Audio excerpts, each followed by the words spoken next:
2, keep them brief. We have a lot of people to get through. 3, you only get one question, so make it a good one. Eric might help you if you don't really know what you're about to ask. So without further ado, I'm going to bring up all of our panelists and let them introduce themselves. So go ahead and give them a round of applause. Come on, like a really good, these are legends.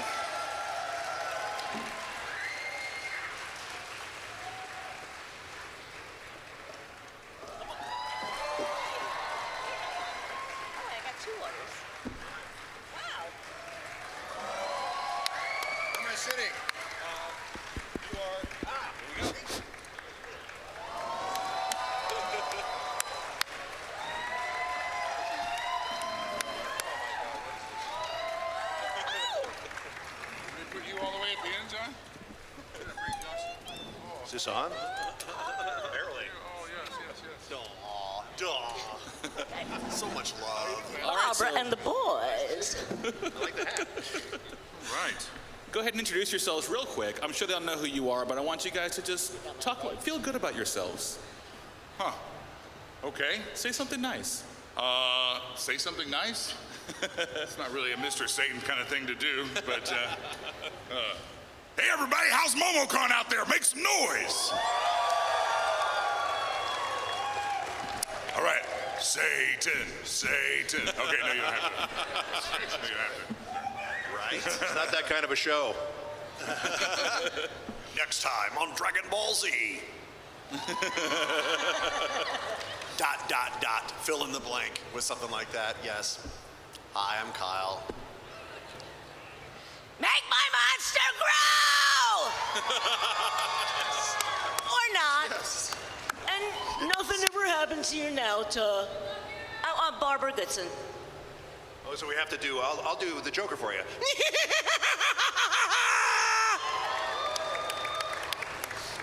I'm Richard Epcar. I'm really thrilled to be here, and thanks for having me. What's up, y'all? It's Mike. There you go. What's up, y'all? There he goes. Testing 1, 2, 3. Me eat you up! I'm Josh Martin, voice of Majin Buu, Dragon Ball Z, and I'm honored to be here. Thank y'all. Yeah. What's up? Well, thank you guys all for coming. We're going to go ahead and get started with the interview portion. We got some we got a selfie going on. I guess everybody look over at the camera. So, being any kind of creative endeavor, you have to deal with a lot of self-doubt and a lot of nitpicking of your own work. How do you overcome that self-doubt, that negativity, to create and produce what you're able to produce? What's it? Overcoming self-doubt. I think every actor that I've ever encountered, including myself, always have those moments of like, am I doing the right thing? Am I just not any good? Because we're constantly auditioning, and we're auditioning more than we're actually working.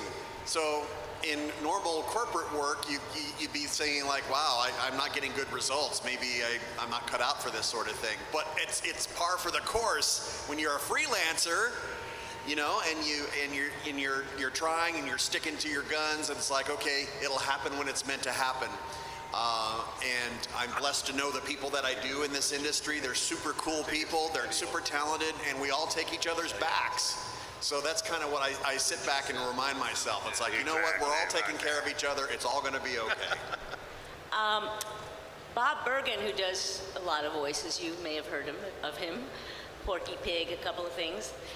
He said something that I really just heard, which is so simple.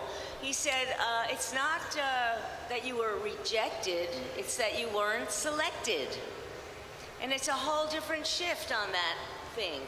And then somebody else, I had a lot of DreamWorks auditions recently, and I haven't booked a thing.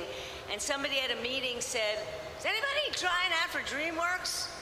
I'm not getting a thing. And it was like, oh, it's not just me. But that's always there, and you have to just be the one to say, shut up. What was the question? I don't remember. You know, really, it's like a void back here. It's like, all we hear is... How do you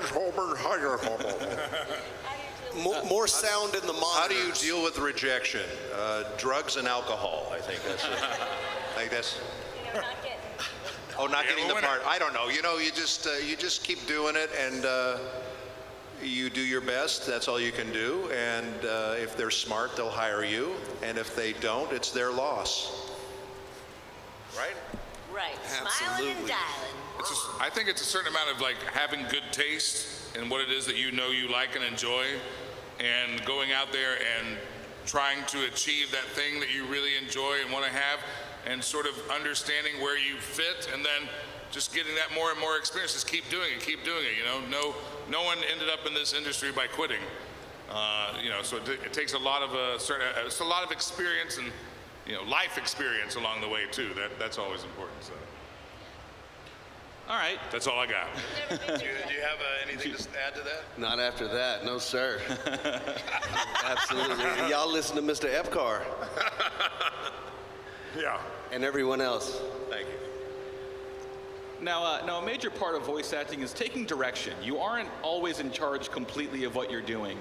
How do you kind of set your ego on the shelf, accept that direction, and make the character better? And then at what point do you have, I guess, the clout or ability to say, I think my character would do this instead? When do you get more control of your character?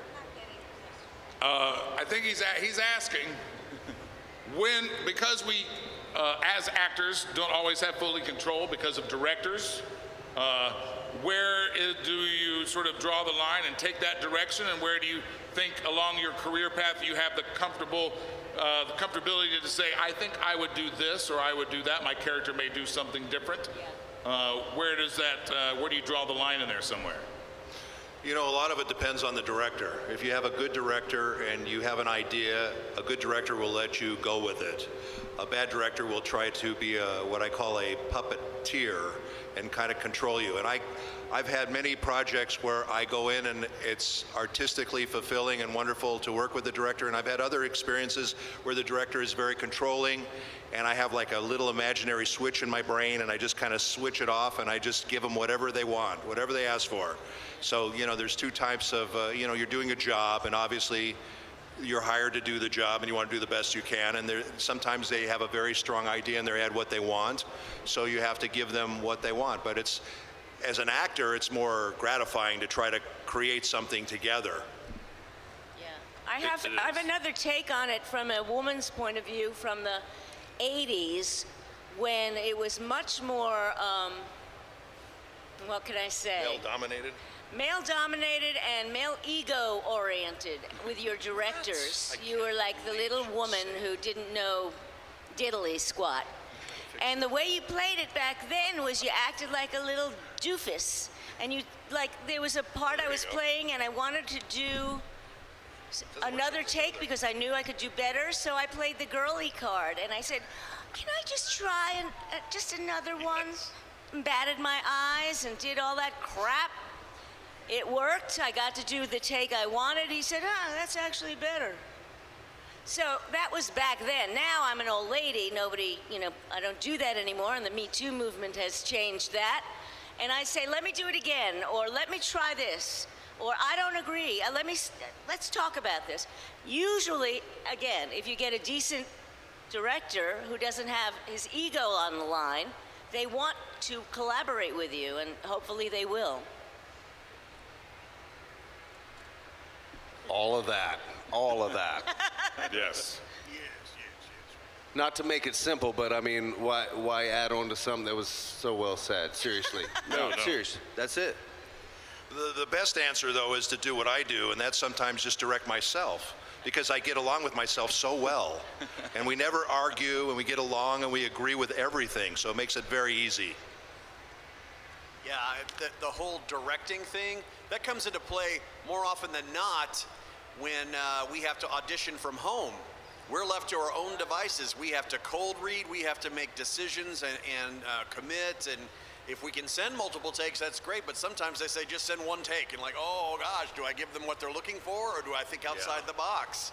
and give them something maybe they haven't heard a dozen times already, you know? At-home auditions suck. I hate them. I hate having to think there by myself. Yeah. I like a soundboard. I like that collaborative effort, and like we were talking, ultimately you want that collaborative effort in the booth with the director, and for the most part, that's typically what you're going to get. Yeah. So it's a back and forth. I think the only character I sort of like, no, I got this, and that's Mr. Satan, and they just let me do it. So. Awesome. Thank you. So speaking then of the characters that you guys, when you guys first came up, you slid right into those roles almost like it was a glove that you've worn a million times, which I'm sure most of you have for those characters. But when you first started, was it hard to kind of get into that headspace, to get into that character and when you're in the booth, to use your body to get into it and sort of let the inhibitions go and really get into the acting part of voice acting? I guess it was a matter of time and experience. Since I came from radio, I didn't really come from stage work or on camera work, so I was kind of learning by doing. Since then, I've taken a lot of acting workshops and stuff, and that skill set is something that just comes along with it. You know, the improv, the cold reading, the ability to make those decisions on the fly and have the director tell you minimal information, just the bullet point sort of things. This guy's this old, he's kind of shy, or he's a war-torn veteran or whatever, and he's doing this, and you have to just put it together in your head and give them something, and then be ready for them to go, nah, try something else. Right. And like, okay, I got a quick, okay, something, version 2. Yay, nay, you know. Well, that's the nice thing about doing voice work is you're kind of anonymous in the booth, so you can totally let yourself go and totally jump in the character and be anything you need to be, and there's nobody really watching you except the director or whoever happens to be in the booth. But it's pretty secure. I mean, you feel pretty safe and secure in the booth, and you can really let yourself go and become pretty much any character you need to become. It was a new process for me, honestly, because with the dubbing, you have to like match the flaps, so you can't just kind of do what you think the character would do and feel and how they'd say it. You got to do that, and then make sure that matches the flaps. And it was my first gig ever. It was the first time I ever did the process, so that was kind of it was a mind trick, to say the least. But yeah, I mean, after a while, you get used to it, and you're just like, oh, okay, well, let me try this, and oh, this is fun. Like you say, get comfortable in it. Yeah. All right. Well, we've. Go ahead, Barbara. Sorry. I was directed for Empress Rita to be like the Wicked Witch of the West when I first did it. And I did it that way. And they did a market research thing where they asked people, and they said, well, that's not very scary. So they fired me. So I said, well, that's how you directed me. They said, well, we want it scarier, but that was after I did it. So I said, well, let me give it to you scarier. And they said, well, we're having auditions. And I said, can I audition? And they said, okay. So I was so angry at that time, I came up with Rita because I knew now what they wanted. And I said, you want it scarier? So I came up with that voice, not knowing it would continue for 25 years, but if I had been directed to do it, I would have done it in the beginning. But that's one of those things that we're talking about. That's kind of like that. Love that. That's really interesting, actually. That's awesome. That's amazingly interesting. That's wild. They fired you, then you came back and they gave it to you. Yeah. Wow. That's Showed them. badass. Yeah. Any that's questions? Well, that's a perfect example of what you were talking about when you do stuff at home and you don't know what the directors want or what the client wants, and it really sucks. It does kind of suck because you really have to self-direct. And the thing, it's so much better. In the old days, we used to always go to the studio and you'd have a director there and they would direct you. And it just makes it nicer because all of us are versatile and we can do different things, but we need to be told what it is they want or what they're looking for so we can kind of have an idea and go down that path. Yeah. We need a starting point. What I love the story. There's a story on YouTube if you get a chance to see this video. It's a behind-the-scenes video of Pharrell Williams and Old Dirty Bastard recording this song back in the 90s, and Pharrell's trying to tell old dirty bastard what to do, and he's like, man, I don't know what are you saying? What are you telling me? And Pharrell's like, yeah, man, I just want you to do, okay, baby, come on, baby, come on. He's like, no, I want you to decorate me. I want you to decorate me. And so Pharrell goes, oh, okay, well, just come in there and go, baby, come on, baby, come on. And Pharrell and ODB goes, oh, okay, I know what you mean. And they hit record, and he just went, baby, come on, baby, come on. It just went nuts. And it is the coolest thing to watch that Transition. that magic happen, right? Wow. Anyway, I decorate. want to watch that. All right, so I've got one more question. So let's go ahead and form the lines. Now we actually have 2 lines. Hannah is over there. Eric is over there. So if you guys could line up at the mics behind them, get your questions ready. They'll help you form them into complete sentences when you get there. So last question for me. Is it hard to go back and listen to your own work? People hate hearing their own voice recorded. Do you have to go back from an artist standpoint and analyze what you could have done better? Or do you just let it live away from you and move on to the next thing? Sometimes, actually, during the session, I'll say, okay, that was a good subtle take, nothing over the top, and then I'll do another take, and then they keep that one instead. It's like, oh, well, it's not my call. And then I'll hear the final version on Cartoon Network or a DVD or something, and I'm like, okay, that's cool. That's what they chose, really? Okay, well. Yeah, I mean, we're all our worst critics, but it's just such a cool job, if you want to call it that, that we love getting to play different characters. So we're so blessed that we're even recorded and on TV or on a game or wherever in the first place, Yeah, I'm one of those guys who I love hearing my voice. I like it a little too much, probably. I probably got a bit of an ego there, I'm not gonna lie. And sometimes I'll be listening to Mr. Satan or like playing a video game that I am, and like, that was really good. And that's We'll be the that's judge of sad that. and honest at the same time. What was that, Richard? I said we'll be the judge of that. Yes, yes. It won't still differ from my opinion, and which will be like, that was really good. I was pleased to hear Mother Talzin on Clone Wars. I was happy with that. Yeah. But I did something for you 100 years ago. What was that? A Jamaican voodoo lady. Yeah. On some video game, and I thought I was awful. I thought You're never awful. That was not an accent. That was not. Oh, I think I remember. Oh my God! It was. I don't know where I came up with that. I think it worked beautifully. Man, authentic man. Come I don't to know. the island, man. I think maybe it was Indian, and it was supposed to be Jamaican man. I vaguely remember that. I was cringing. It's No, Richard's fault. It was good. It was good. It's your fault. That was good. No, it wasn't. I think when I first started out a million years ago, it was a little weird to hear my voice because I wasn't used to hearing it. But now I've done it for 30 plus years, and I'm very used to hearing my voice and everything, so it doesn't freak me out or bother me. And I'm usually pretty happy with the results. I mean, there's going to be times where you listen to something or see something and you're going, I could have done that differently or better or, whatever. But, I mean, that's kind of everybody kind of feels that way about their work. But, for the most part, I think, I'm pretty happy with the results. I don't mind hearing my voice. I wish that I knew more about Dragon Ball Z when I started it, because I didn't know anything about it, and so I didn't have the knowledge, and I didn't understand it. I couldn't put it all together. And I was Kyle for that. Yes, Chris Abbott. Kyle should have informed you. Right. Yeah. They did inform me. It was my naivete and a lack of ability to process information that quickly. So I did my best, and I thought, after I've listened to it, I think, I'd like to do this different, but I guess I just got to accept it for what it is, and I appreciate your support. Don't beat yourself up, because so many times we have to jump in the booth and do a character and do it, and hopefully you'll have a director who's good enough, who's going to fill you in on the backstory and let you know what's going on and the particulars, but sometimes they don't, and you just have to jump in and do it, and so don't be hard on yourself. Thank you. Of course. Thank you. Richard Epcar, ladies and gentlemen. Thank you. I'm here all week. Try the veal. All right, we're going to go ahead and pick a side at random. Eric stood up and waved his hand, so we're going to go to that side first. Boom. Go ahead. That's true.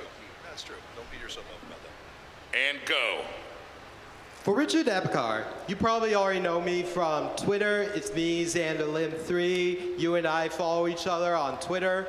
So the one question I have for you is, do you have any news updates for Mortal Kombat?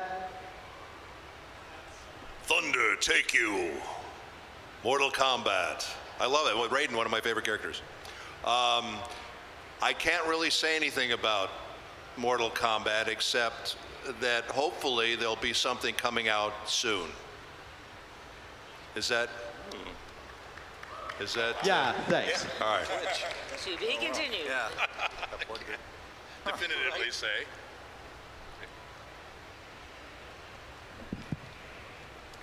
Is this thing on?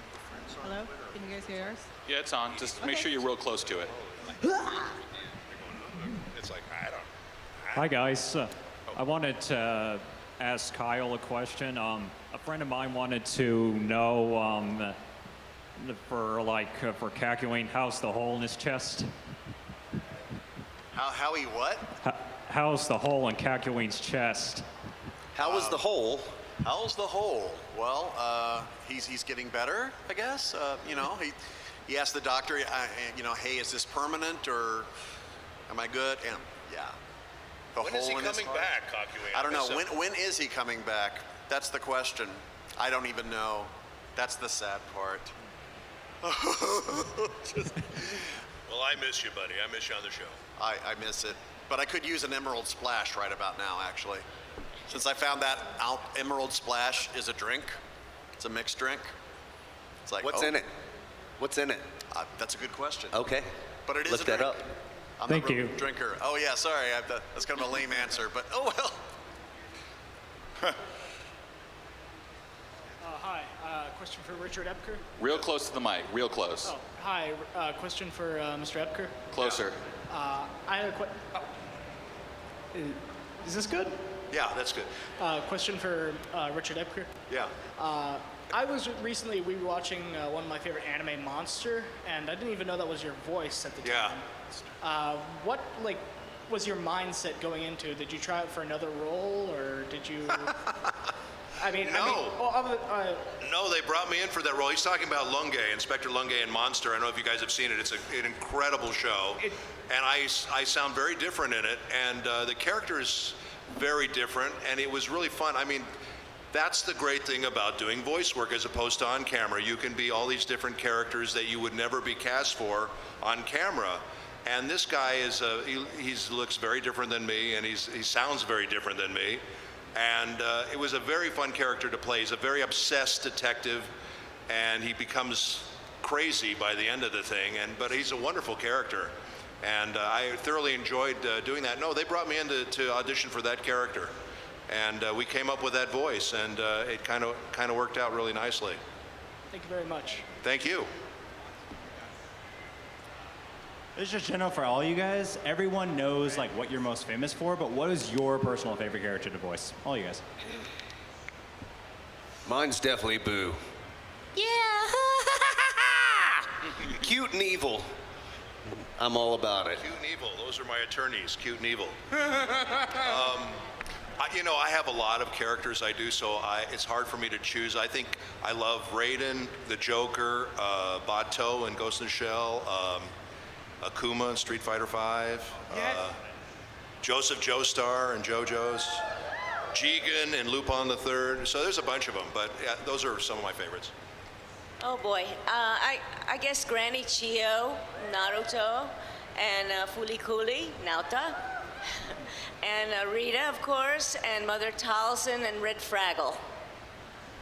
It's hard to narrow it down. Hard to narrow it down to just one. I have a career thanks to the Dragon Ball Z stuff. So Gohan, I thought would be very important. I love being Ryu in Street Fighter, Kamina and Gurren Lagann.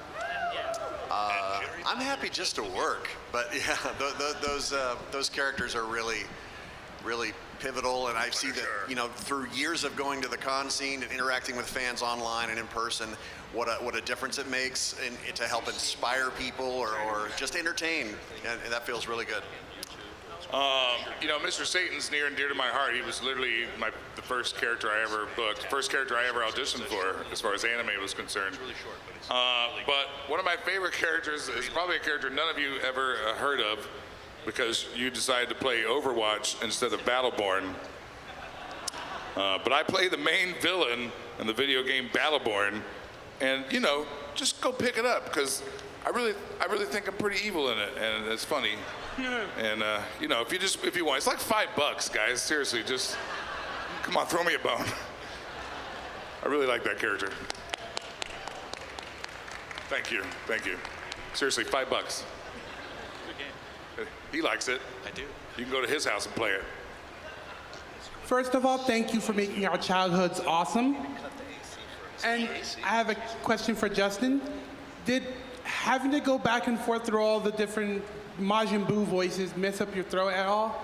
Or like, how did you come up with them? Like, especially with like the Kid Buu one. Well, it only messes up my voice when I scream. And I'm Josh. Oh, sorry. But that's okay. No problem. Jay, you got Justin Cook does do Super Boo, so you are not off base by any means. Just wanted to make it clear. Sorry, just nervous. No, you're good, brother. It's really not that hard until I start screaming. I don't know, for some reason I'm able to do high-pitched voices, and it's not so much of a deal, except for long periods that the natural stretching of the vocal cords you can't get by with. But besides that, it's just that's not healthy for your throat. Thank you. Thank you. Can you hear me? Am I good? The guy before me kind of stole my thunder, so I guess it's a question for everybody. I just wanted to hear an iconic or favorite line from your favorite characters, if that's all right. A favorite line from our favorite character? All right. Let me turn you into this time. Chocolate or jelly?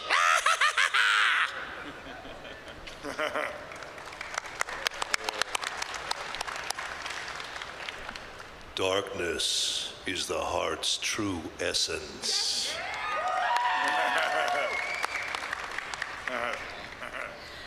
Men are easy to acquire, but hard to control.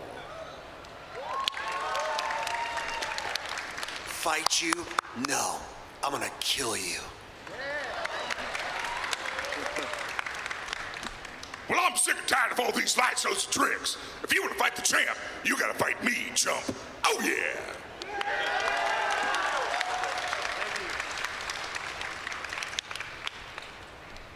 Hi, I have a question for Kyle. Would you be willing to say something for me, please? Something. Okay.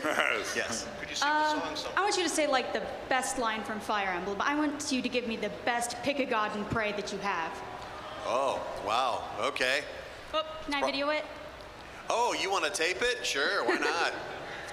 It's taking. I'm having flashbacks of recording it in the booth because we always do 3 takes, and they just pick the best one. So it's like, pick a god and pray. Pick a god and pray. Pick a god and pray. And they'll say, take 1 was the best. Moving on. And then when you're done, get out of the booth. Go home.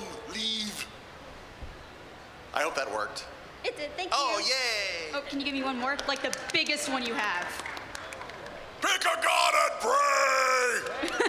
Thank you.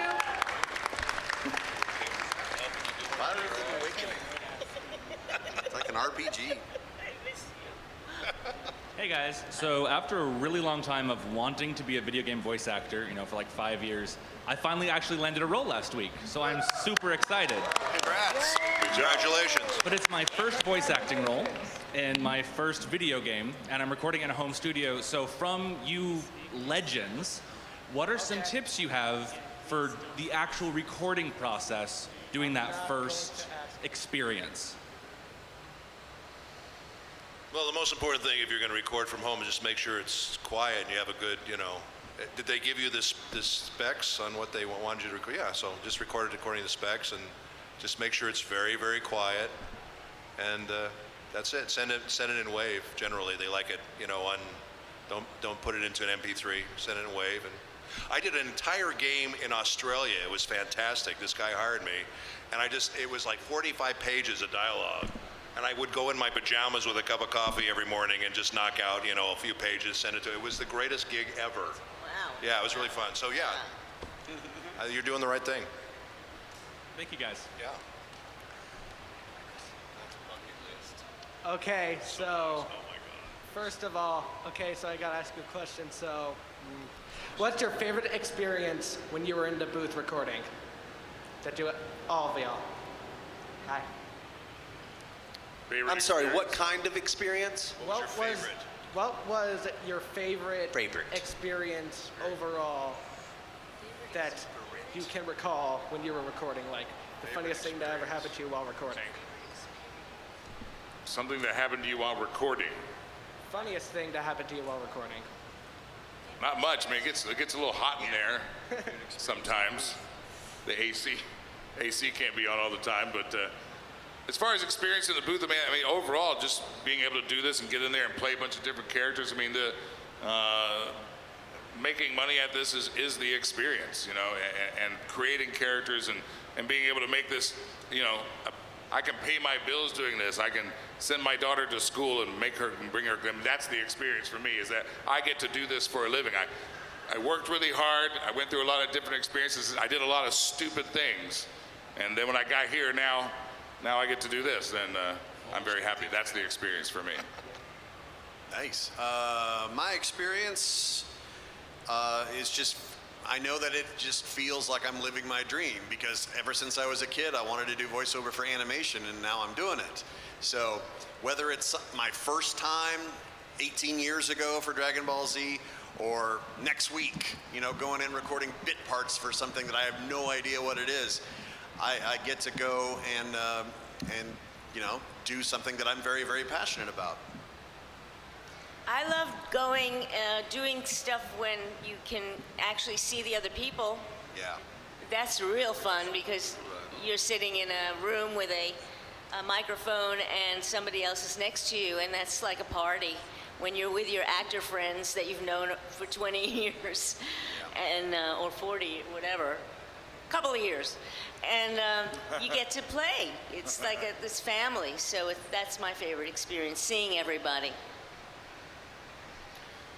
That's a hard question. I've been very, very fortunate, so I've had a lot of good experiences. One of them, you mentioned acting at what I call a radio play, when you get to act and do original animation with a group of people, and you get to act off of each other. That's always really fun. And one of my other favorite experiences was when I auditioned for the Joker and Raiden and booked it. And my absolute favorite experience is the next one. Hey. Wow. There you go. And I have to follow that. Thanks, Richard. Wow. You're right. I really like any time I get to put on some headphones and get behind a microphone. I'm in my space. I like to do it. I really like when they call me back and want to hire me, but it's kind of fun just to do it. That's it for me. Thank you. You're welcome. You're welcome. Hi, so this is a question for everyone. I was wondering, what's your process of understanding your characters on a more personal level for those intense scenes? What was the first part of Say that one more time, darling. How do you relate to your character in those more intense scenes? What are some tactics or things that you use? Well, once again, drugs and alcohol. See? Experience. Yes, sense experience. memory. You read as much of the dialogue as you can to get a sense of where it's going. You get a sense of where it came from, and you come from your own drawing of your own emotions, and hopefully they'll say back it up, or back it off a little, or really go for it. But you have to. It's acting. It's harder acting because you don't have all your limbs to work with. So you have to use the muscles and your emotions in a different way, but it's a challenge, but I love it. one of those things that's very important for the actor is context. And when we're recording for anime and games, we're by ourselves, so we don't know what the lead-in line is and who we're having a conversation with and all that. So with a cartoon, you are given the script ahead of time, and you're able to read it from beginning to end and understand the dynamics of a scene and all that, and working with a director or client will fill in the gaps and all that. But you're kind of like in this vacuum when you're just looking at your lines and they're isolated, and it's like, what's happening in this scene? So hopefully the director and the script will help paint that picture for you. What was the question again? You knew the question. Oh, getting in touch with your, like for the emotional. Oh, sure. You know, it definitely, it's life experience. You know, you have to make choices. I come from that world of improv where making choices on the fly and committing and selling those choices. So you have to commit to something. You have to sell it, and it's a process. It's a collaborative effort as well with the director. You know, and it's a few different factors, really. I think that's something that you'll experience firsthand if you take a class or a workshop, or if you're still in school, take advantage of the drama program, because you're going to learn that process and feel more at ease with all that stuff. Yeah, and Kyle's exactly right. Context is everything. So hopefully you have a director who can tell you what's going on in the situation, and that is the key to how you're going to deliver the line. Okay, thank you. Hello. Hello. Thank you. First of all, I'd like to welcome you all for coming. This is my very first convention, so I'm really nervous. Well, welcome you too. We'd like to welcome you, sir. Second of all, this question goes out for Chris, Kyle, and Josh. My club, the Anime Club, wants to know what is your thought on the power levels in DBZ? What are our thoughts on the power levels? Yes. Kyle, you probably have more experience with the power levels. They haven't quite given me those yet.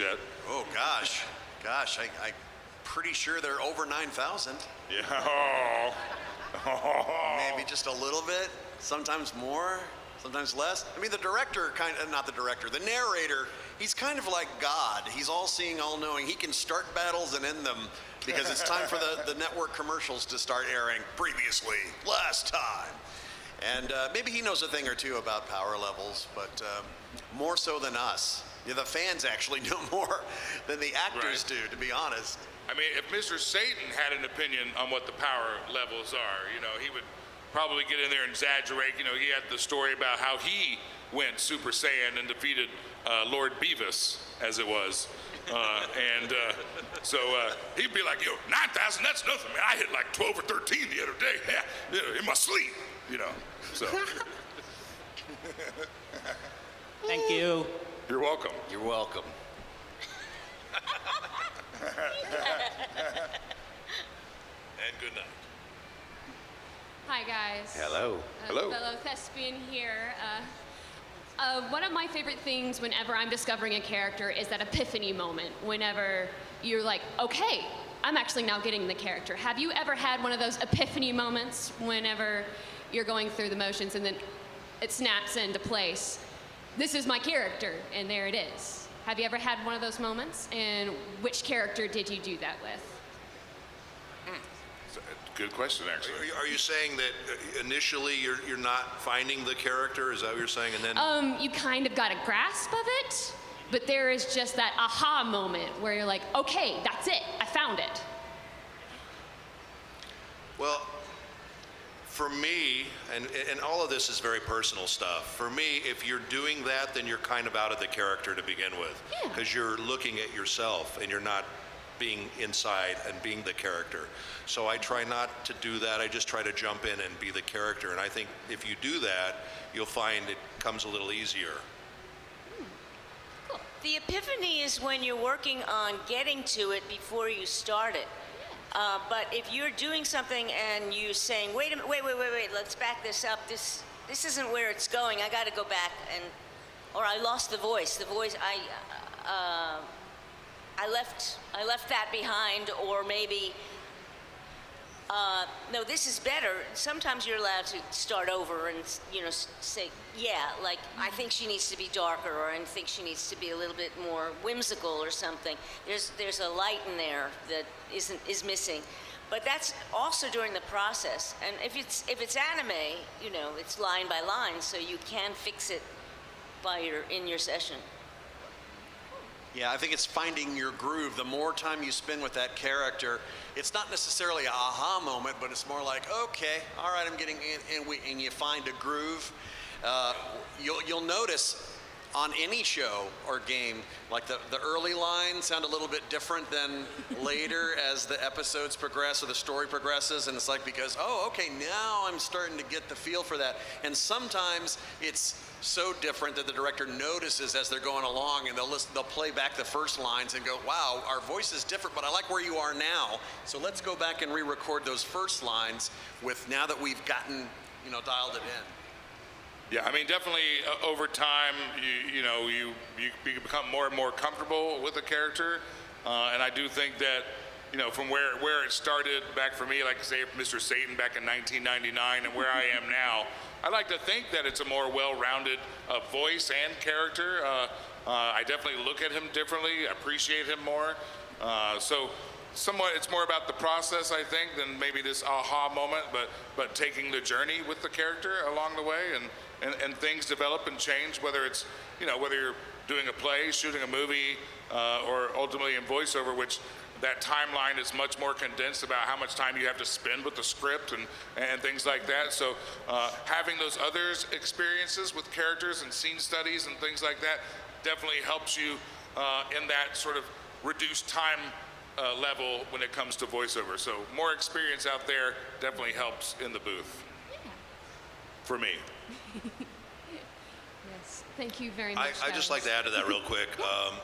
When you start a character, you go through it with the director, and you guys kind of hopefully collaborate on the character, and you get to a point where you find the character, and that's when you move on. So generally in the beginning, you're looking for the voice and the character, and you kind of work all that out before you move on into the role. Cool. Thank you so much, guys. Hi, question for all you guys. If you could voice any character, who would it be? Darth Vader.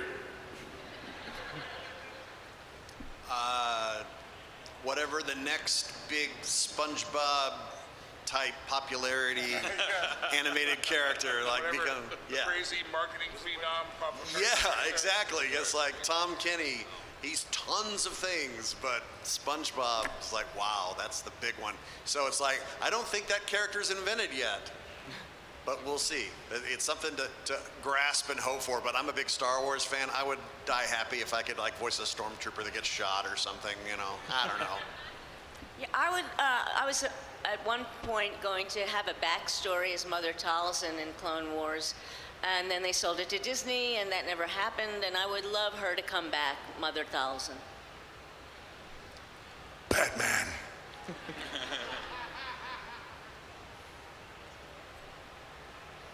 Whatever they pay me for, I'll do it. I'll do that. I'll do that. I'm easy. We're all whores.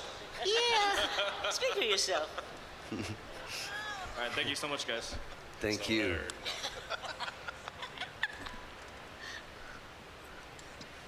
Okay, so this is mostly for Barbara. Did you ever get to do anything of live action on Power Rangers? And if you didn't, would you have liked to? Stuff like that. So. Which Power Rangers? No, I was asking Barbara if she ever did anything like live action as Rita on Power Rangers. Anything live action past Power Rangers? As Rita.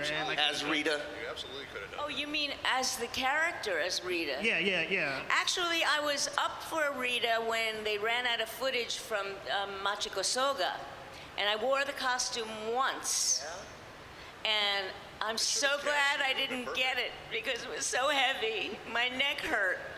But, I would have worked with it. But they ended up going with Carla because she looked like Machiko but younger, and then they did this whole storyline where they did a youth potion where she became younger, but she was still Asian looking. And Did the other one die?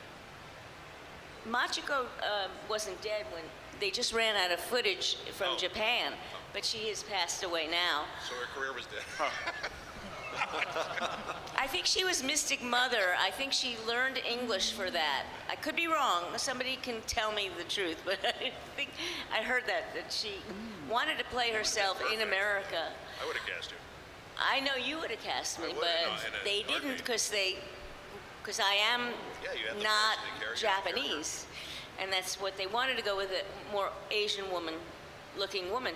But I was always the voice of all the Ritas. I did the Universal show. I did the movie with Julia Cortez. I was still her voice, Carla Perez and Machiko Sogo, but it was always me coming out of there. But so no, I didn't get to do that, but I would have done it. So did you have to change your voice at all when you did did you have to change your voice at all when you did the younger Rita? Or No, the younger Rita, they wanted her as to sound the same. Rita, although she was a little less sinister because it was me playing off of Zed, Robert Axelrod, and it became sort of like the Lucy and Ricky show a little bit. All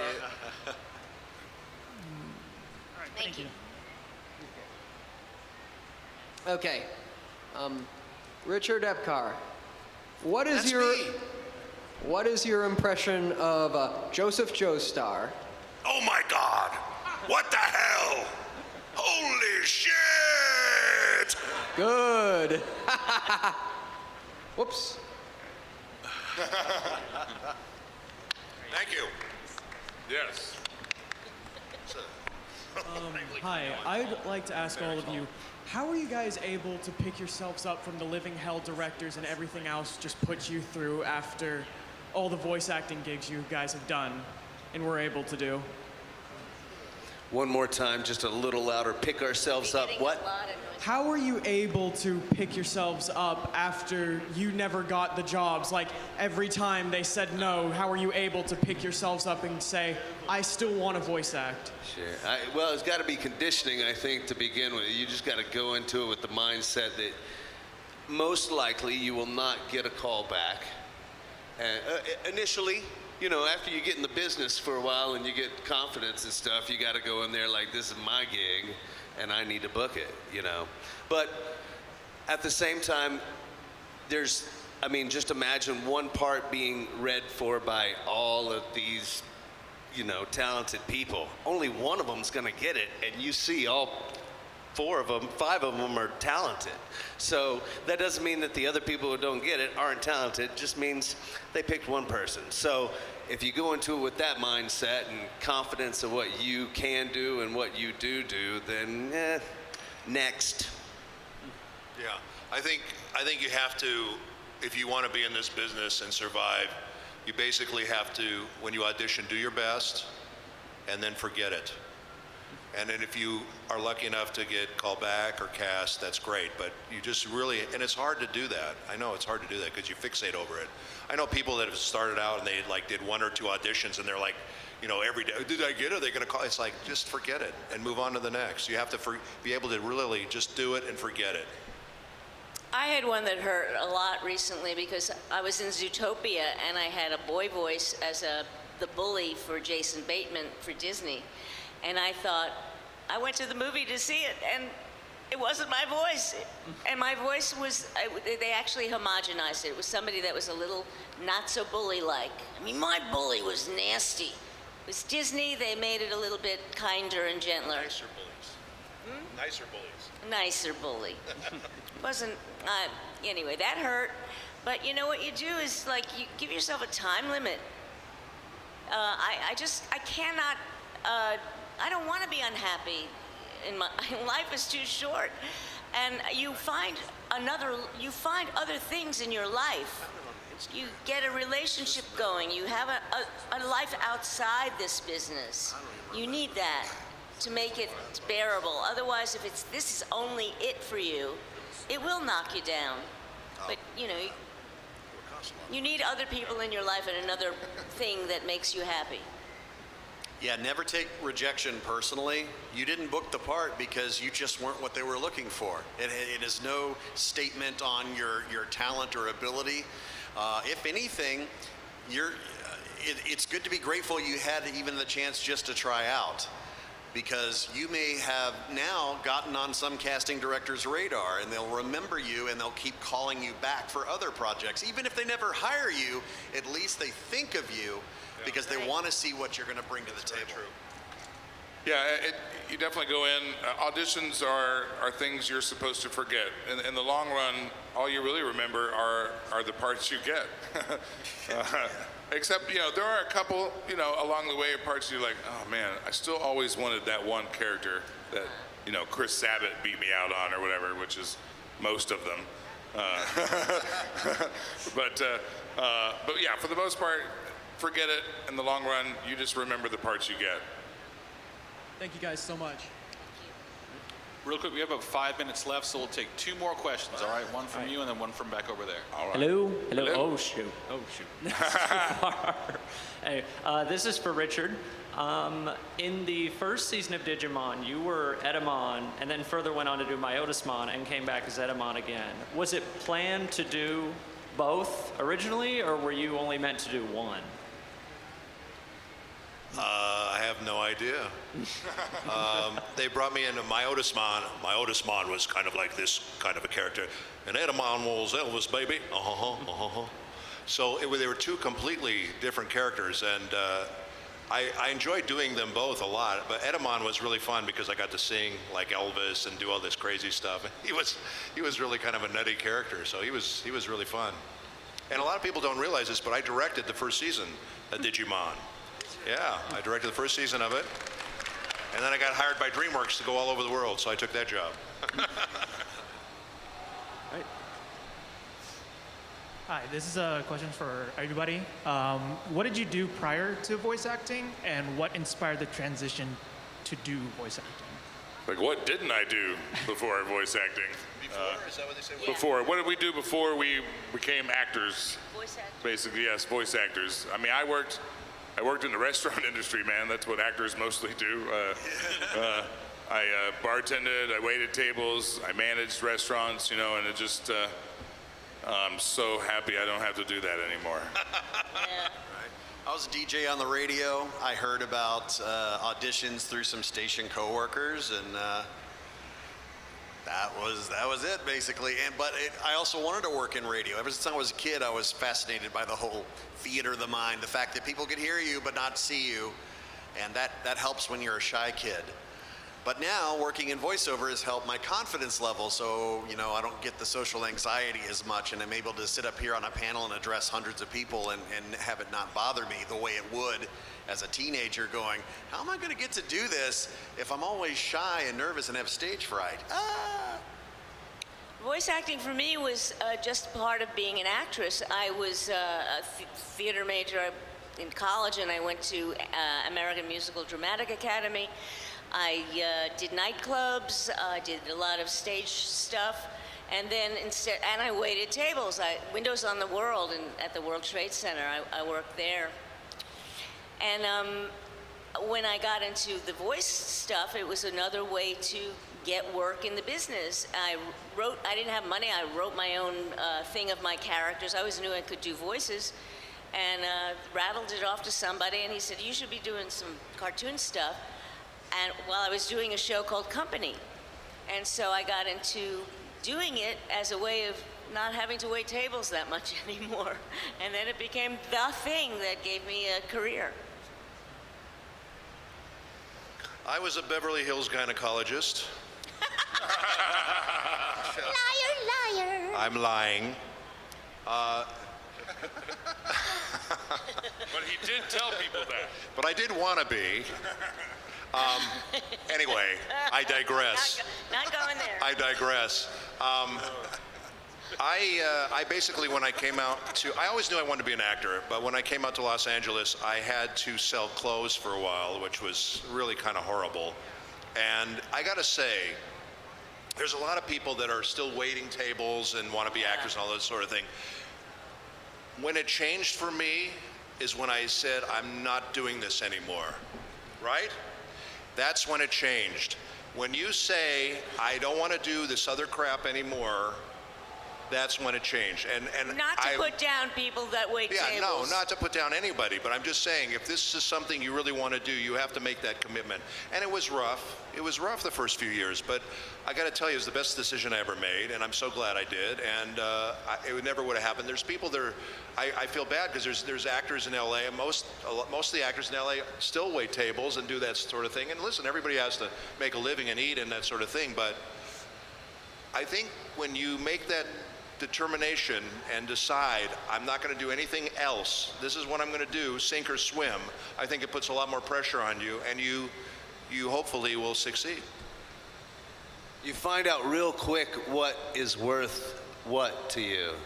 If it's worth it to just do what you want to do and only have hot dogs for every meal for multiple months, then you find out whether or not acting is worth it to you. Like Because no if it's buns, not, man. You don't will get buns or mustard, just hot dog. Ask my man. We were roommates together since That's not a 95. metaphor, is it, I hope? No, Nope. Josh and I, we lived together while we were young, struggling poor actors. I mean, we would do anything we could to eat.